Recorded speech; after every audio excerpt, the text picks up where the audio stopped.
twongeye turatomboye bana b'Imana kuba tugira umuntu Nyagasani akaba duhamagaye ku neza ye, ku izina ry'Imana Data na Mwana na Roho Mutagatifu, amen.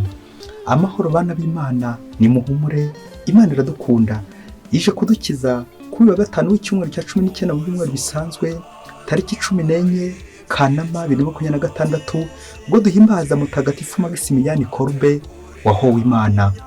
Uyu mutagatifu turaza kumugarukaho dusoza kugira ngo natwe tumurikire mu mihamagaro yacu uko twitangira abandi buri munsi.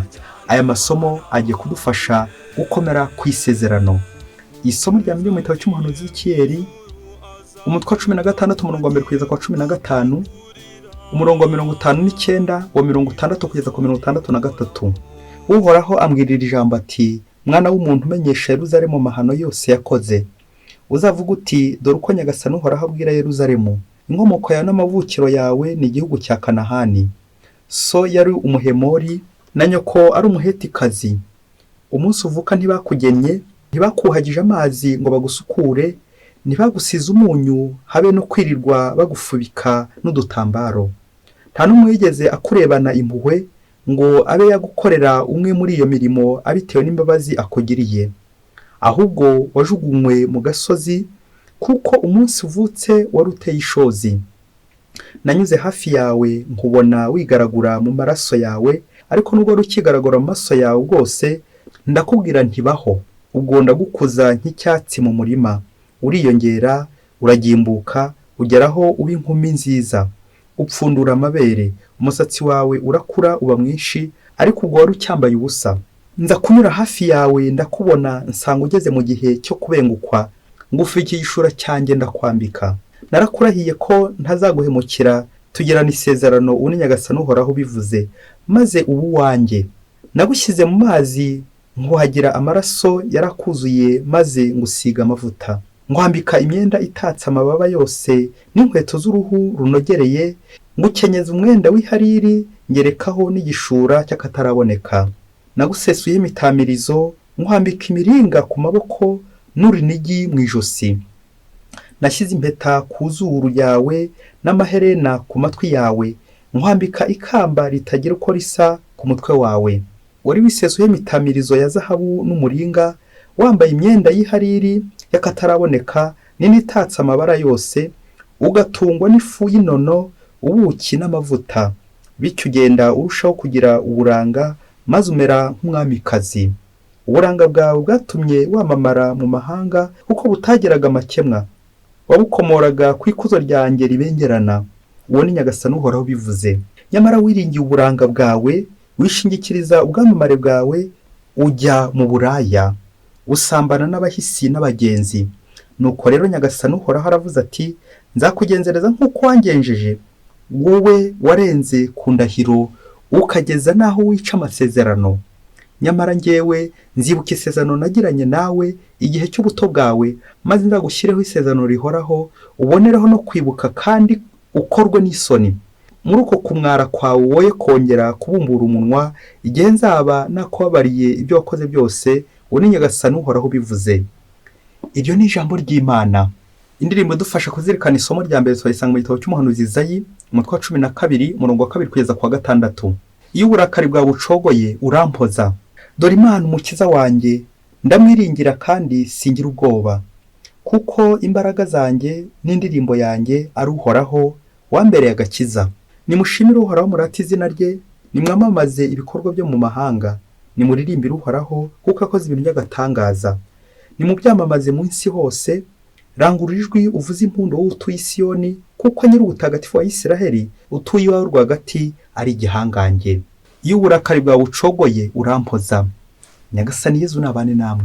Magambo y'Evanjili ntagatifu yanditswe na Matayo, umutwe wa 19 umurongo wa 3 kugeza kwa 12. Muri icyo gihe abafarizayi begereye Yezu bamubaza bamwinja bati, ese biremewe ko umugabo yasenda umugore we ku mpamvu ibonetse yose? Arabasubiza ati, ntimwasomye ko kuva mu ntangiriro Rurema yaremye ari umugabo n'umugore, kandi ko yavuze ati, nicyo gituma umugabo azasiga se na nyina kugira ngo yigukire umugore we, maze bombi bakaba umubiri umwe gusa. Bityo rero ntibaba bakiri babiri, ahubwo baba umubiri umwe. Nuko rero icyo Imana yafatanyije, umuntu ntakagitandukanye. baramubaza bati ariko se niki gituma Musa yategetse gutanga urwandiko rw'isenda mbere yo kwirukana umugore?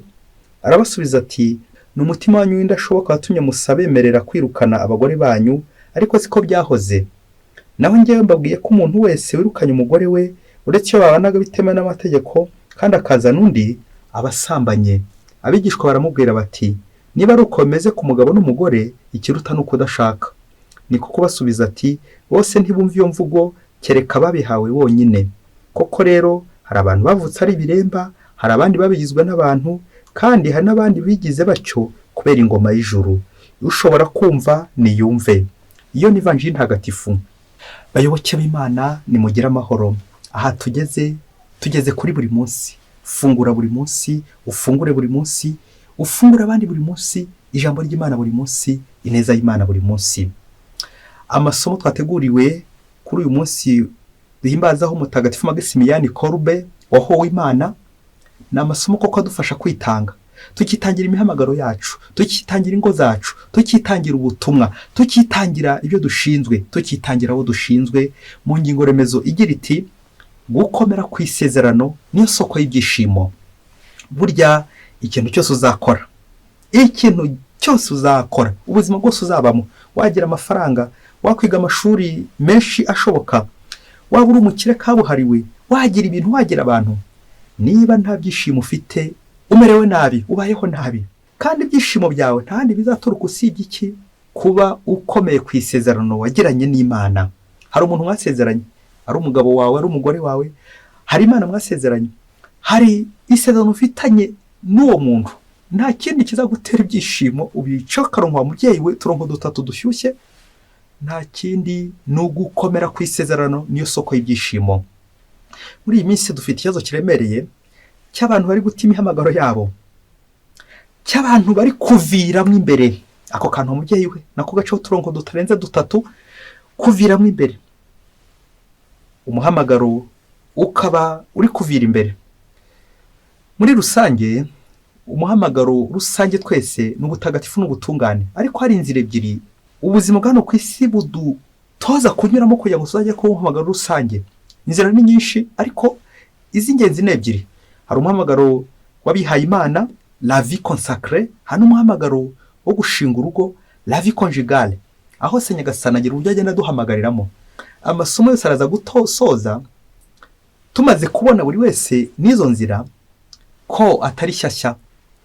Hari igihe horanzwa n'ubuhemu, ariko icyo Nyagasani duhamagarira ni iki? Ni ubudahemuka ku isezerano ryacu.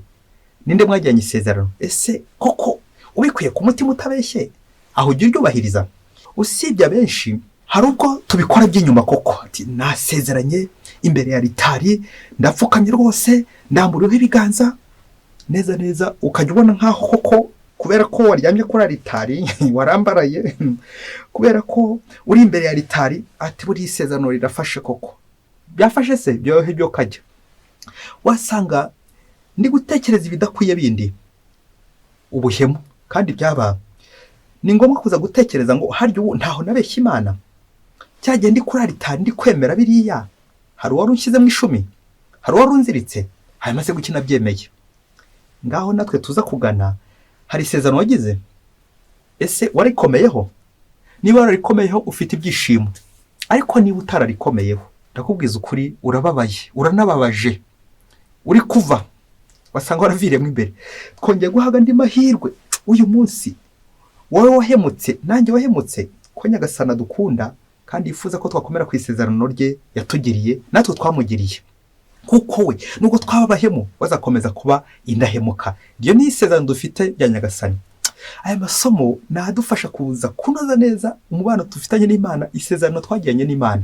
Muri iyi mihamagaro yose tumaze kuvuga ibiri, aho tunyura inzira tunyuramo, turaza kwibanda cyane ku mubano w'abashakanye, isezerano abashakanye bagirana. Aya masomo niho ari kwiganisha, ariko abashakanye byerekeza uko ikiremwa muntu, nanjye kuvuga gishakana n'Imana, nuko twese buri ruhande rukagira ibyo rwubahiriza. Isomo rya mbere ryo mu gitabo cy'umuhanuzi Ezekiyeli ryaje ritubwira uburyo Imana yakunze umuryango wayo, iyo ukuye ahabi ikawambika, ikawitaho, amererwa neza nka wa mukobwa mwiza umusore yitaho. Ariko nyuma haje kuza deception, haje ubuhemu, guca inyuma, ibyaha. Ubwo Imana ibabaye yagize iti ngo nyamara wiringiye uburanga bwawe, uwo ni wowe uri kubwirwa, wa mugore we, wa mukobwa we, wa musore we, wa mugabo we, wishingishiriza ubwamamare bwawe ujya mu buraya, usambana n'abahisi n'abagenzi. Nari ngiye kukubwira ngo wikirize amen, bitewe nuko wasanga ari byo iwawe, bitewe n'ibyo urimo muri no minsi. Ibyo bibaje Nyagasani, ariko arongera dusezeranye ko ari indahemuka. Nubwo wahemuka, we ntazigera guhemukira. Ariko akantu nyanyibazaho, niba nawe yabikoze imbizi, tekereza umuntu ntabwo arigwerera guhemukira, nta kibarigera gukorera, ariko njyewe ngahora buri gihe mujomba, mukubita, muhigahiga, mugendaho, mugambanira, kandi umuntu nta na kibi arankorera. Ujye ubyibazaho uko duhemukira Imana, tugahemukira Imana, nyamara Imana yari indahemuka. Iri somo neza neza rirekeza no ku ivanjiri Yezu ubwo atuburira aganisha ku rukundo rw'abashakanye, umubano w'abashakanye, agira ngo twibutse ko nta kintu na kimwe gishobora guca mu mubano w'abashakanye, kuko n'Imana yafatanyije ntawemere kugira gute kugihambura. Biratwerekeza iri somo ku ijambo ry'igifaransa ryitwa indissolubilité du mariage, ko abashakanye batagomba gutandukana. Iri jambo indissolubilité riva ku magambo abiri kilatini in dissolvere, bikavuga ngo sans, nta gutandukana, nta gucamo, nta gushongesha, guhora twunze ubumwe. Rikanatwerekeza nanone ku ntego zigera muri enye z'abashakanye, zitwibutsa ko Imana idufiteho umugambi. Intego ya mbere, abashakanye basezerana kugira ngo bazafashe Imana kurema. Icya kabiri, bare neza Kristo abana Imana ibahaye. Icya gatatu, kudatana, indissolubilité, ubumwe, urukundo by'indatana ku bashakanye. Ariko icya kane kirakomeye, ni ubutungane.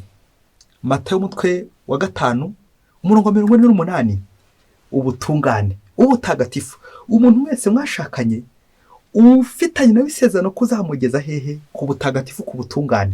Bibaye atari ibyo, nimwasezerana, dusezerana n'Imana kugira ngo izagire gute? Izatugeze ku butungane. Imana isezerana natwe kugira ngo izatugeze aheza ku butungane. Umugabo n'umugore basezerana kugira ngo bazagere hehe? Ku butungane. Ariko se niko bimeze iwacu? Ongera utekereze urugo rwanyu, ushobora kuba uri muri zirara zishya, none zigashya nijoro zikazima cyangwa zigakongoka ntawamenya. Kubera iki? Bwa buhemu. Ubuhemu buri iwacu. Ariko cyane cyane aya masomo aragaruka ku cyaha gikomeye cyane kibasiye ingo z'ubu, imiryango y'ubu. Nanjye kuvuga kinaremereye, cyaha kizana umuvumo, kikazana amashitani. Umubyeyi, iki cyaha ni kibi cyane, kikazana ubwicanyi, ubugome ndengakamere. Icyaha cy'ubusambanyi, guca inyuma. Birashoboka ko hari abihaye Imana baca inyuma, birashoboka ko abashinze ingo benshi baca inyuma, birashoboka. Wowe se uhagaze he? Ongera utekereze, uze gutinda cyane kuri iki cyaha gisenya ingo. Ingo tuvuga ntabwo ari papa na mama, ingo z'umutima, imibiri yacu. Ntimuzi ko imibiri yacu ari ingoro y'Roho Mutagatifu? Ko niko Pawulo atubwira. Ongera utekereze nawe iki cyaha kimeze nabi ku isi. Neza wagira ngo shitani niho yanyurira cyane, niho yivanze kugira ngo turindagize. Ugeze hehe n'ubuhemu cyangwa n'ubudahemuka bwawe? Ugeze he? Ngo uko nyuma ushobora kwishimisha, ukishima abantu bakajya babona urishimye, umuhamagaro wawe urishimye, urabikora neza, uritwara neza mu rugo, barabona nta kibazo. Ariko si imbere nyirizina biriyo. Imbere uri umuhemu cyangwa uri indahemuka? Ahantu tuze guhatinda kuko zagatanya ziroge muri iyi minsi, ibibazo mu ngo, ishavu, agahinda. Mbese hari n'abavuga ngo ingo z'iki gihe kuki zitamera neza ubundi? Kuki umugabo atajya ku ruhande rwiza n'umugore akajya ku rundi rwiza, bakazamura urugo rwiza kandi rukagera ku Mana? Urugo rwawe ubu koko warushyira mu biganza rukagera ku Mana. Cya kintu cya kane twavuze nk'intego yo kugeza uwo muzabana ku butagatifu, ku butungane. Ese umubiri wawe, umutima wawe, ubwenge bwawe, amagara yawe, ubuzima bwawe buri mu Mana? Cyangwa wasanga nawe waratangiye ushavuza Imana kubera umwanda n'ibindi byose n'isayo byose wagiye wirohamo, bikarangira ubaye umuhemu. Uri umuhemu cyangwa uri indahemuka? mubyeyi ngiye kukubwira inkuru neza neza, nanjye kugusaba agatambaro ka cyangwa umushwari, ariko reka ngusabe gutyaza amenyo kuko ngiye kuguha ibiryo bikomeye, bino bikomeye. Niba udakuze nyine ntabwo uza kubyakira, wamenyereye kunywa fanta oranje ugafata n'amata, ariko ngiye kuguha ibiryo bikomeye, imyumbati yindi ikomeye cyane, bityo nawe uze kureba harya uri mukuru akira ibyo bikomeye. Mbaye nguteguje hakiri kare. Umunsi umwe hirya kure cyane mu gihugu cya kure, mu rugo rumwe rw'umugabo n'umugore ngo bari babanye neza impeccable, rwa rugo kujyamo ukavuga uti aba bantu kuko n'Imana kuko yabahisemo, ukabyibwira ati uru rugo nkurikije uburyo babanye neza, babwira na sheri, nkurikije uburyo uru rugo rwose bakira abantu neza, bakize, yewe n'inyuma basenga, ukabibona ko banasenga, urugo ni rwiza rurakajya mu ijuru. Urwo rugo rero rwari rufite ibyo bintu byose byiza muri urwo rugo. Ngo umunsi umwe rero ngo umugabo ngo aza kurwara, ejo ko yanavuze ati nshobora no gupfa ntawamenya. Nuko ahamagara umugore, shoke ko niba yatangiye kumuraga, aramubwira ati madame ndikumva ndembye, ariko ndifuza kugusaba imbabazi nkurikije ibyo nagukoreye bitari byiza, ariko ndifuza kugusaba imbabazi. Umugore ati kuko umugabo wanjye ko nyambona ari umuntu mwiza, ko ahubwo ari njyewe ndi kwiyumvamo ko ndi mubi, kuki umugabo wanjye ajya kunsaba imbabazi koko? Umugore agira amatsiko akomeye cyane, ati umugabo agiye kunsaba imbabazi z'iki noneho mana yanjye? Nuko umugabo aratangira asaba umugore imbabazi, bishoboke ko yaranapfukamye sinamenya, ati madame rero naraguhemukiye, burya bwa mbere tukibana, umunsi wa mbere mariage tukibana gutya tuvuye gushyingirwa, uzi ko wa mukobwa uri ukudonereye wa inshuti yawe ikomeye cyane, uzi ko twararanye imbere yawe, ngusabye imbabazi. Umugore ati ndakubabariye sindarangiza, uzi ko turi mu rugo umuyaya wacu, umukozi wacu wadukoreraga hafi aho ngaho, uzi ko twaryamanye, aho ndagusaba imbabazi. Umugore ati ndakubabariye. Umugabo atangira kwibaza noneho se igikurikiyeho ndakimubwira aracyakira ate? Nuko arakomeza aramubwira ati umva madame, noneho niba umbabarira simbizi, kurikije noneho ibyo nakoze bitari byo, umbabarire noneho sinzasubira, mbabarira. Ati uzi ko murumuna wawe ari njye wishe ubukwe uko yari ari hano mu rugo, uzi ko twajyaga turyamana, ndahasabira imbabazi rwose, umbabarire, noneho nzi ko utambabarira. Nuko umugore ati rwose ndakubabariye. Umugabo asigara yibaza koko mana ibi nakoze none uko biturutse ku mutima? Ati nibyo koko.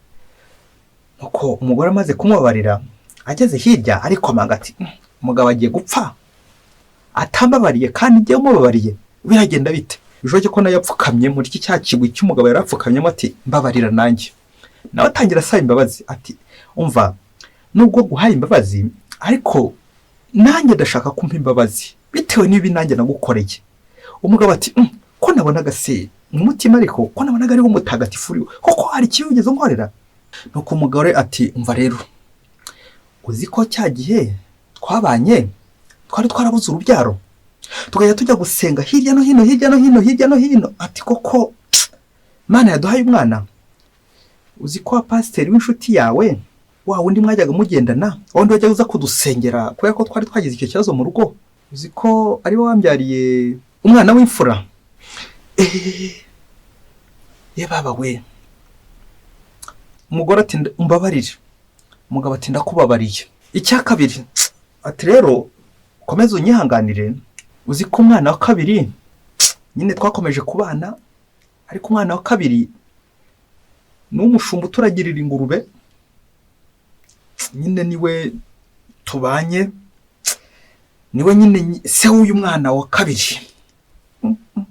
Wa mugabo ati nibyo ntabwo ari uwanjye? Ndakubabariye. Noneho gatatu nzi ko utaza kumbabarira nkurikije nyine ibi nagukoreye. Noneho uzi ko uyu mwana bucura wacu wa gatatu, uzi ko ari uwo murumuna wawe, murumuna wagukurikira niwe se w'umwana, ari imfura, ari umuhererezi, ari uwo hagati, bose ntibahuje se, ntabwo uri se wabo. Ati na Patrick umwana w'umuhererezi twari dufitanye nandi nzi ko ari uwanjye, nawe se uwanjye? Ati ntabwo ari byo, nanjye rero kugusaba imbabazi umbabarire. Uyu mugabo areba hirya areba hino, yibaza none icyo akora. Ati koko imyaka yose tumaranye, abana bose dufitanye, nta n'umwana wanjye urimo? Sinirwa nza gukubwira niba izi mbabazi yarazirekuye zose, noneho ibyo ntabwo nshaka kubikubwira, ariko kwari kuguteguza ko nguhaye ibiryo bikomeye, ibiryo bikomeye kuri uyu munsi. Ibi biryo byakire, ibiryo bikomeye, ibiryo bikagasha, ibiryo bikomeye. Burya mu rugo rwacu nuko twari tubanye. Nguru rugo ngiye ishusho y'ingo zacu muri iyi minsi, aho ushobora kubana n'umuntu agakora iby'inyuma byiza ariko iby'imbere zero. Ndifuza kugusaba gukomeza gukora umukoro kuri uru rugo, wasanga nawe urwawe rumeze rutya. Ariko ikibazo cya mbere nakubaza, ese uyu mugabo yari afite ikihe kibazo niba washishoje neza? Aha, uraza gusanga uyu mugabo nyine umugore yararebye ati uyu mugabo ntabwo ajya abyara, reka ninyurire ku ruhande ngo ubwabuhemu, kuko bose yagiye abana nawo nta n'umwe yigeze agaragaza umwana we. Bishoboke ko uyu mugabo atabyaraga, bishoboke. Umugore rero akavuga ati reka nanjye menye ubwenge ninyure ku ruhande. Ngaho natwe ingo zacu nyinshi ziherereye, icyo ni icya mbere, ko hari igihe mu rugo rumwe umuntu umwe agira ikibazo, undi agashaka kugikemuza ikindi ateje ibindi gihumbi, kandi byaba. Icya kabiri uza gukora uno munsi, utekereze ku muhamagaro wawe, ku rugo rwawe, ku mutima wawe. Uri umuhemu cyangwa uri indahemuka? Uze kubyibazaho wowe imbere yawe, nta wundi ubyinjiyemo. Ufite ibyishimo cyangwa wasanga waraviriyemo imbere? Kuviramo imbere ukabura ubwagenda, ukabura ubwasohoka, ukabura ubwakwinjira, kubera iki? Ntabwo nyine wishimye. Ubuze Imana kubera ubuhemu bwawe, kubera isaye yawe, kwandavura kwawe, guca inyuma kwawe. Byose ntabwo byagutera ibyishimo. Ntabwo ushobora kugira ibyishimo usibye kwishimisha gusa mu gihe cyose utubahije isezerano, utakomeye ku isezerano. Reka dusoreze ku rugero rwa gatatu rw'umuntu ufite umuhamagaro witangiye urugo, Padiri Maximilian Kolbe. Uru rugero ruze kugufasha kureba aho ugeze mu buhemu cyangwa mu budahemuka.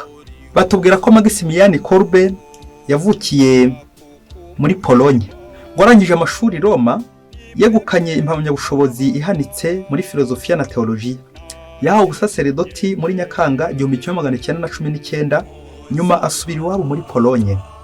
Batubwira iby'uko yatangiye icapiro, yandika utunyamakuru tw'urubyiruko twasohokaga buri munsi wa mubyeyi we. Aho utunyamakuru dusohoka buri munsi.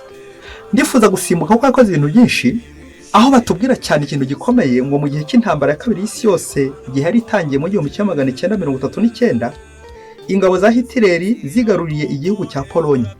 Guhera ubwo rero imirimo y'ubwanditsi Padiri Maximilian Kolbe yakoraga irahagarikwa. Nuko mu 1940, kimwe n'abandi benshi, Padiri Maximilian Kolbe arafatwa, arafungwa. Aho ngaho yarafungiye, hari hafungiye abakora imirimo y'agahato, hakaba n'inzu y'ihotorero ry'imfungwa, aho bahotoreraga imfungwa.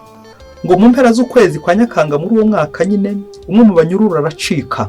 Abapolisi ba Hitler baramushakisha, baraheba. Komanda wategekaga gereza arabisha cyane, ategeka kubera iyo mpamvu hagomba kunyongwa abanyururu bagenzi be 10 bicishijwe inzara. Muri abo 10 bari bari ku rutonde rw'abantu bagiye kunyongwa, ngo hari harimo umugabo witwa František worogaga cyane kubera agahinda k'umugore n'abana asize. Ngo Padiri Maximilian Kolbe abona amarira n'agahinda uwo mugabo ajyanye, amugirira impuhwe. Nuko yegera umukuru wa gereza amusaba kunyongwa mu kigwi cya František. Ngo barabimwemerera. Ngimipfire y'iyo ntwari Maximilian Kolbe ku itariki 14 Kanama 1941 apfa yicishijwe inzara. Yezu ati ntawagira urukundo ruruta rw'umuntu uhara amagara ye kubera inshuti ze. Tubisanga mu Evanjiri ya Yezu Kristo kwanditswe na Yohana umutwe 15:13. Maximilian Kolbe natwe adufashe kugira ngo ingo zacu tuzerekeze kuri Nyagasani. Haracyariho Maximilian Kolbe benshi, haracyariho abitangira ingo, abapasiteri. Urugero ruze kumfasha nka padiri ushinzwe imbaga nyamwinshi, ugomba kwitanga nyine nka pasiteri. Simbe pasiteri ujya gusenya ingo z'abandi, ngo ngiye gusengera ingo z'abandi, ngiye kuziha ubujyanama gusa, ariko bikaza kurangirira koko nzihemukiye nzisenye. Maximilian ni urugero rwiza rw'umusaseredoti, rw'umuhamagaro koko wageze ku muhamagaro kugeza ubwo ashobora kwitanga, akubaka gusenya, akageza roho mu ijuru. Bityo ahaye uriya yagiye mu cyimbo cye naho kwitegura, kwirinda gusiga agahinda, bityo amufasha no kwitegura ijuru. Ngizi ingo zacu aho tugomba kwitegurira ijuru.